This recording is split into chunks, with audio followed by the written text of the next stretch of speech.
Carol Murchison is a recovering lawyer, formerly of the law firm of Morgan, Lewis, and Baucus, where she eventually grew tired of big law firm moments. She is a full-time resident of San Miguel de Allende, where she spends her days contemplating and writing about the always magical and sometimes surreal small moments of Mexican life. She is reading an excerpt from an essay on the risks of living in Mexico from her someday forthcoming book entitled How It Goes in Mexico. Carol? Thank you. I've already touched. No, wait a minute. Carol and I know each other. It's okay, isn't it, Carol?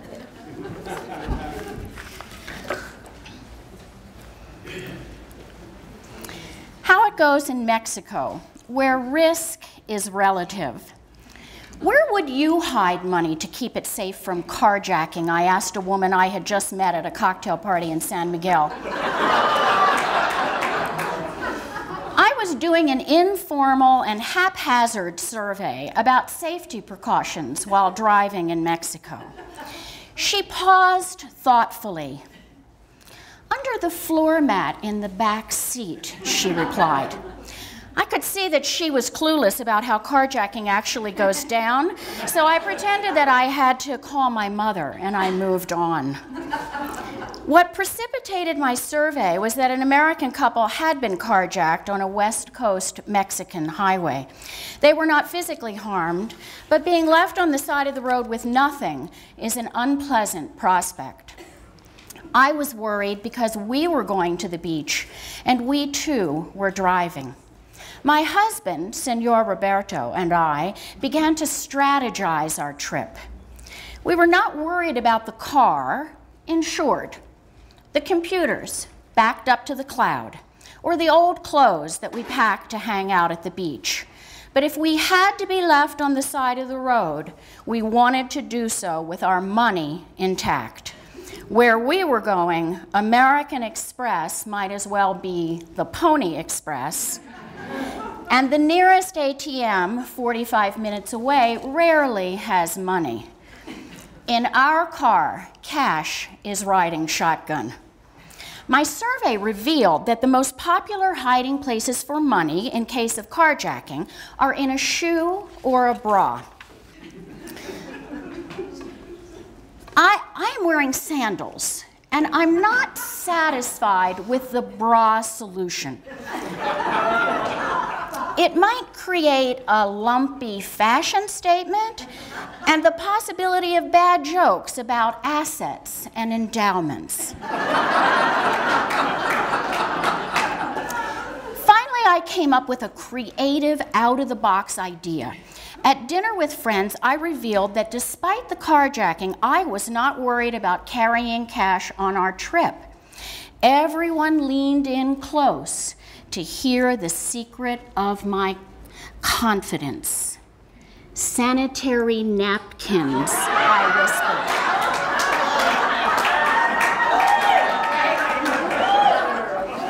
I'm going to retrofit a sanitary napkin to hold my money, I announced enthusiastically. No one in his right mind would look there, and these days they have adhesive for secure mounting and negative ions, which relieve stress and reduce body fatigue. I'm not sure how that works, but what could be better for a long road trip? So I bought a box, and with a little light manufacturing, it was perfect. Well, maybe not perfect. At our first bathroom stop, I noticed 5 100-peso notes on the floor of the stall. I thought it was my lucky day until I realized that they were falling out of my underwear. Thanks to the US media, we think a lot about the risks of living and traveling in Mexico these days. People are constantly asking the question, how likely is it that I will be murdered if I come there? I have tried to answer that question to the 65 people who came to Mexico for my daughter's wedding, and to the many tourists who come to visit, whose families ask for their life insurance information before they leave for the airport. First, I acknowledge what is true. Mexico has too much violence fueled by warring drug cartels. And murder, whether here or in the United States, is an unimaginable personal loss that is not answerable to any statistic. But I also tell people that it is safer in most of Mexico than much of the United States. I say that you are at least 4 times more likely to be a murder victim in St. Louis, Washington, D.C., and New Orleans than you are here.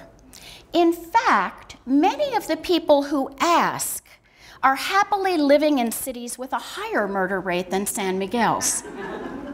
Maybe they feel safe there because they cut their odds of violent crime by eliminating certain known risk factors, like not consorting with drug dealers or gang members. And never, ever double-crossing, criticizing, or owing money to people who carry guns. Here's some good news. Being over age 40 also lowers your risk. Maybe it's because we're in bed before the majority of murders are committed.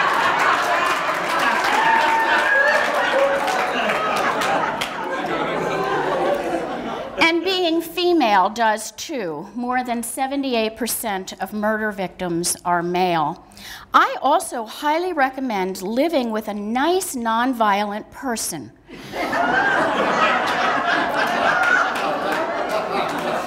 More than 40% of all female murder victims are killed by family members, usually their intimate partner.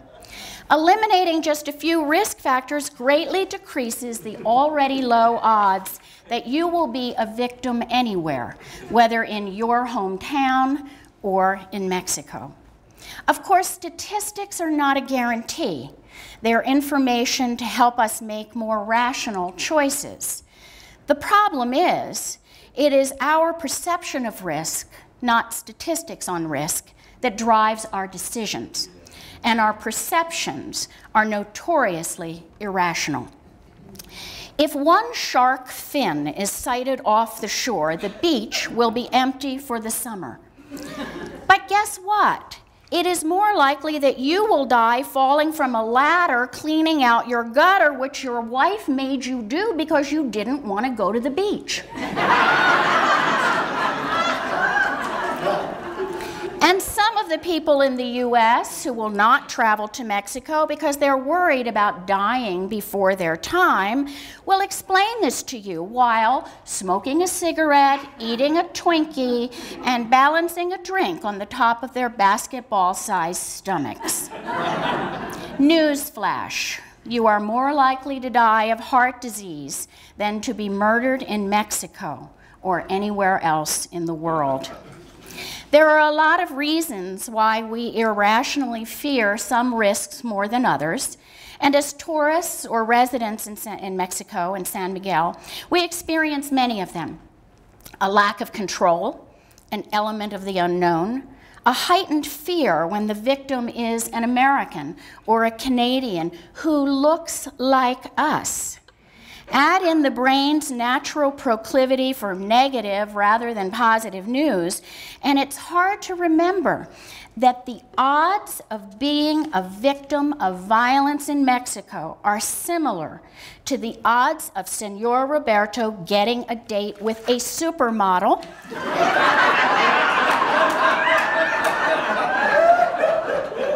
which are 88,000 to 1. Or lower if you're Tom Brady. Yes, risk varies depending on who you are.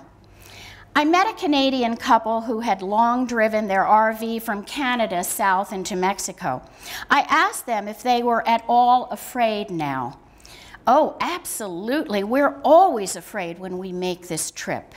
They nodded earnestly. Yes, I sympathized. I guess it could be scary driving in Mexico. They looked confused. Oh no, they said, we're not afraid of driving in Mexico. We're afraid of getting sick or being in an accident in the United States, where Canadian health insurance does not cover us. We're frightened by the possibility of being bankrupted by the US healthcare system. Well, yes, that's statistically more likely than being killed by either a shark or the drug cartel. Needless to say, we arrived at the beach without incident, except that when I unpacked, I discovered that I had left the charger to my computer at home. In my zeal to avoid carjacking, odds, 1 in a gazillion, maybe more, I had forgotten to pack my charger. Odds, 1 in 10, maybe less. I guess I'm going to have to adopt a new travel motto. When it absolutely, positively must get there, put it in a sanitary napkin or get over yourself.